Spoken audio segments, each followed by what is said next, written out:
everybody, my name is Faith. I'm currently a music student who's kind of studying to be an opera singer, and today we're going to do a little bit of a reaction / analysis of the Queen of the Night aria from Mozart's The Magic Flute, sung by Damrau. This aria is one of the most famous opera arias, if not the most famous opera aria, I think, ever. I mean, everybody and their mom kind of knows this one. The original title of the aria is Der Hölle Rache, which I looked it up, and it actually does translate to The Vengeance of Hell, or Hell's Vengeance. This is not a nice, pretty, sweet little aria. So kind of what happens in the opera up to this point, I'll just give a brief synopsis. Tamino and Papageno, Tamino's a prince and Papageno is a birdcatcher, become unlikely allies after being commissioned by the Queen of the Night to go and rescue her daughter Pamina, who they have been told is being held captive by this King Sarastro.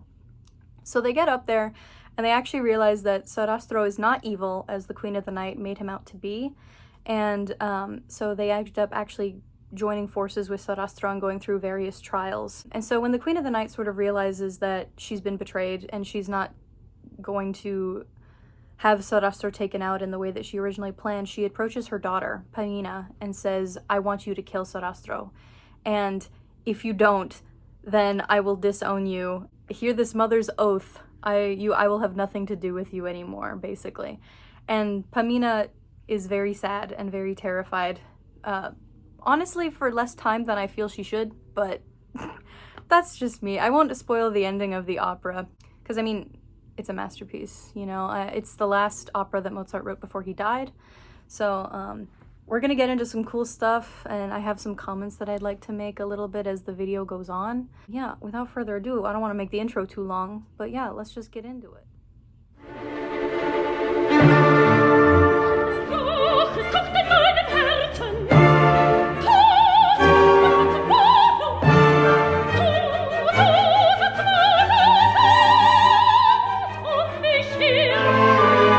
Okay, straight out the gate, I would just want to say Diana Damrau is absolutely a vocal powerhouse. She's incredible. I would describe her as what's kind of known as a coloratura dramatic, or a dramatic coloratura soprano.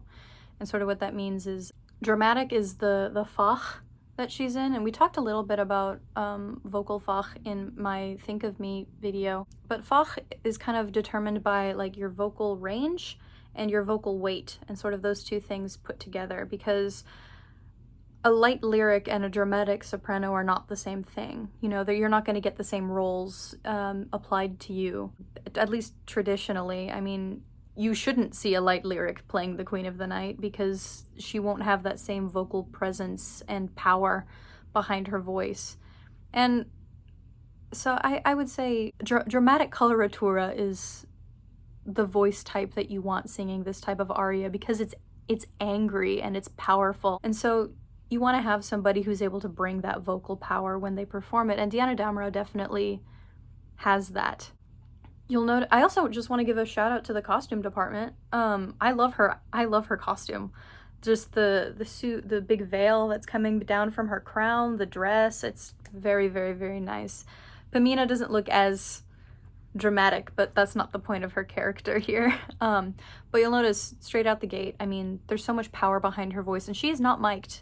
A big thing in opera, like one of the main features of opera, is that nobody is using a microphone in any of these moments while they're on stage. It's just not done. So what opera singers have to do is train to be able to project over an orchestra and across an entire stage. And this is uploaded by the Royal Ballet and Opera, which I believe the Royal Opera House is located in London.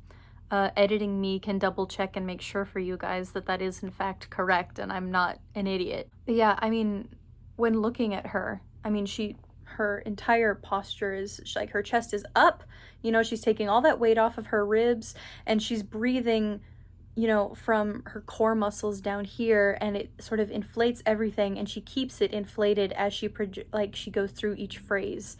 And she still does that while sounding extremely angry, like she's not in control, but in actuality she definitely is. And when she gets to the most famous part of the aria, I'll talk a little bit about vowel and mouth shape.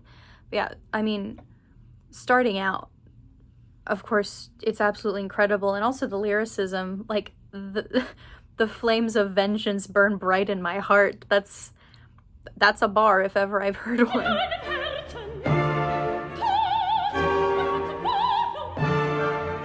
Death and despair flame about me. I'd be scared too, girl.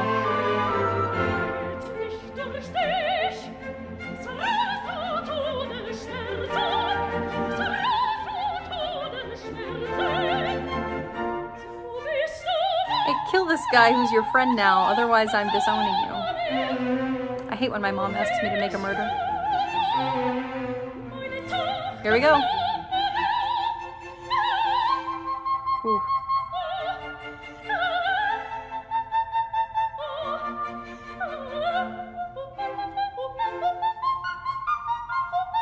Whew. Oh my gosh. She's incredible. I mean, was there ever any doubt? Not for me.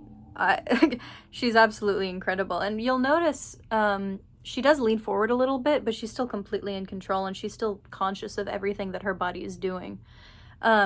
You'll notice, and I'm going to play it back again, when she's doing that, you know, high coloratura vocalism on Ah, I think people have described it as her character as laughing, because she's just so evil. She's laughing about making her daughter kill somebody, which I wouldn't, personally, but she's evil, so what can you do? But you'll notice she's not just singing all just her mouth changes shape as she gets up that high, because when you change your mouth shape, because up there, the amount of air that's going through your vocal cords, it gets so thin that it can be super hard to have as much control as she's showing up there. You're having to work harder with other things other than just your throat. Of course, that's where like the pitch and everything is coming from, but her mouth shape can help really lock in those pitches. So she goes like ba ba da ha ha ha ha ha ha ha ha ha da da ha ha ha ha ha ha ha ha. So as she changes pitches, you'll notice her mouth shape changes as well. And so I'll let you guys see that again. So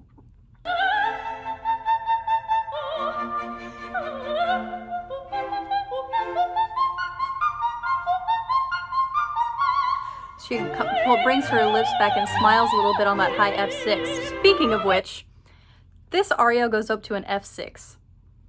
That's crazy. I mean, thank goodness, you know, the vocalist doesn't have to sustain an F6 for an extended period of time, but even so, even just hitting it. I hope you're having a good day every single day you're seeing this, a good vocal day. Because, I mean, there's times where notes that are easy to me one day just aren't there on others.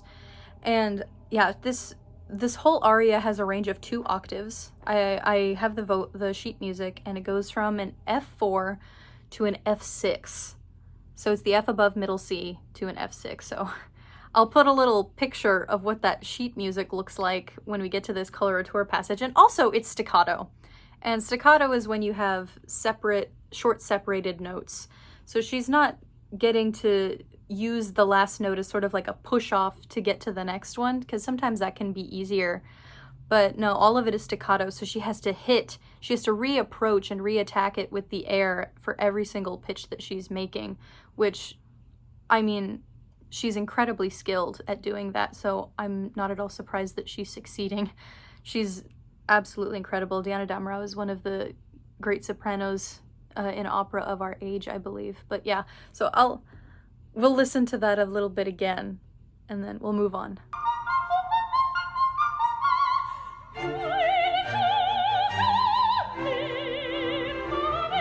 And we get to hear it again. Look at the way she's leaning forward. She's still keeping her arms out, so it helps keep her ribs off of her stomach and lungs. See, look at her mouth. We're seeing more of that. She's bringing it up, and she's able to keep her neck aligned when she does that, while also looking down on Pamina as like, you're dead to me if you don't do this. I love the cape flip.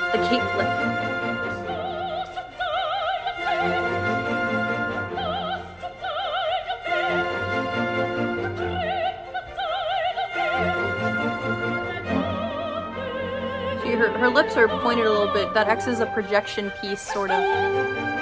And also the diction.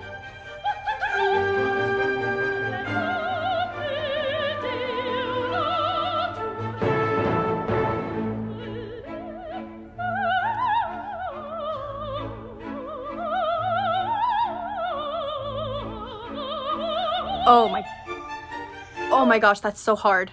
So she's actually using borrowed meter, so she's actually singing triplets there. The rest of the aria is in like a standard or common meter. She's singing in triplets, and that's, I mean, singing in triplets normally wouldn't be an issue, but the triplets are slurred together, but at the same time they're still distinct. And I'll have a little screen capture of what this piece, or this part of the aria, actually looks like when looking at it from a sheet music perspective, because it's one thing to hear it and think, oh my gosh, that's really impressive, and then also getting to see it, I think, may be helpful for you guys as well. And also, I have the sheet music. I have a book of Mozart arias that I was able to buy during my time in Paris, which was lovely. But yeah, that's a triplet. So she's using a borrowed meter, and so we're switching up the meter, and she's putting her hand on her daughter's head in a sort of mock, I'm comforting you, you know, like, because up to this point, Pamina loves her mom. Like, we don't really have any indication that her mom was excessively cruel when she was growing up, you know, like when Prince Tamino and Papageno first arrived, they're like, hey, your mom sent us to come rescue you. At first, she's really excited, you know, and when she first sees her mother at the start of this scene, she's excited to see her mom, you know, she's away from home for the first time. And so here, I mean, she's obviously distressed. I mean, you were able to see it on her face, and she's kind of putting her hand over her head, and she never really quite touches her head, and then she immediately kind of yanks it back as like I'm gonna take my affection away from you if you don't do what it is that I'm asking you to do, or ordering you to do, rather. And so that's just further into the characterization. But the triplets, like, the meter switches, and so her characterization sort of switches as well. So, I mean, I kind of want to go back so that we can look at that again. I think that that's an interesting take for the actress and also for the director to take, if that was intentional. But yeah, let's look at that again. I'll go back a little bit further. So she's like, may you be disowned forever, forgotten, forsaken. And so she's in distress. And then we switch the meter. And we think we're getting some comfort.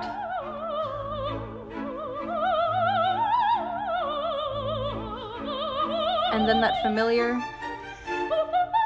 so we get that laugh motif again, sort of, even though it's different this time.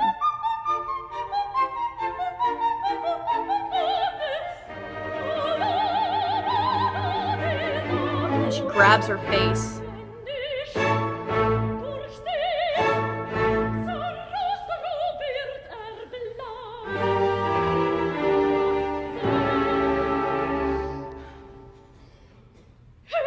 Look at her posture.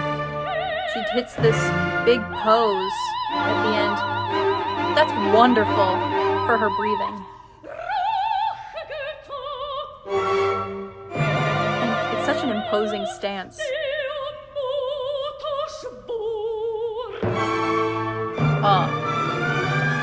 And her ladies in waiting follow, and Pamina is sad, because who wouldn't be? Genuinely, who would not be if you had a great relationship with your mom, and then you get kidnapped one day, and then you fall in love, everything seems to be on the up and up again, and then your mom comes back, and it turns out that she's actually a terrible person who's asking you to murder one of your friends now, or someone who you've come to admire. I would also be very upset, but gosh, go watch The Magic Flute if you have not seen it. It is quite good. There's some things in it that are a bit dated in the lyrics and everything, but I think it's a great piece of art. You know, like I said, it's the last opera that Mozart ever wrote before he passed away, and it's a part of the standard opera season. I mean, if there's an opera season that's happening, it's usually one of the big four Mozart operas. We got The Magic Flute, we have The Marriage of Figaro, we have Don Giovanni, and we have Cose van tutte, which are the four famous ones. He did more. There's other operas that just aren't as performed, but those are the big ones. Those are the really, really big ones, and I think that everybody should watch them. They're all spectacular. So yeah. That's gonna do it for this sort of reaction slash analysis. It's gonna be, I think my reaction was a little bit shorter. I think I was so engrossed by everything that was happening. But again, if you have not watched The Magic Flute, I would definitely recommend it. You can find, I think you can rent them from like your local library. Sometimes school or college libraries will have them too. But also, I found professionally shot full-scale productions of operas on YouTube for free. One of my favorite versions of The Marriage of Figaro I was able to find just on YouTube, and they're subtitled. You don't have to suffer through all of the German, Italian, or French, or whichever language that it's gonna be in, all on your own, you know? I mean, subtitles are a wonderful thing. So yeah, definitely give opera a try if you haven't. It's a beautiful medium of music and art. And I think that if you kind of dive into that world, you'll notice there's a lot of stuff that maybe you recognize or things that you've heard before that you're like, oh, I didn't realize that that was from this thing. And you can kind of brag to people that you know what's actually going on. Like now you can tell people that the Queen of the Night aria is actually about a mom asking her daughter to kill her friend. Or else she'll be disowned, which, Mother of the Year right there. I should have recorded this for a Mother's Day special or something, maybe. But yeah, I hope that you enjoyed it, and leave your thoughts in the comments below. And if you have anything that you'd like me to react to, you can also leave that down below. Leave a like if you enjoyed, and I hope to see you in the next one. Bye-bye!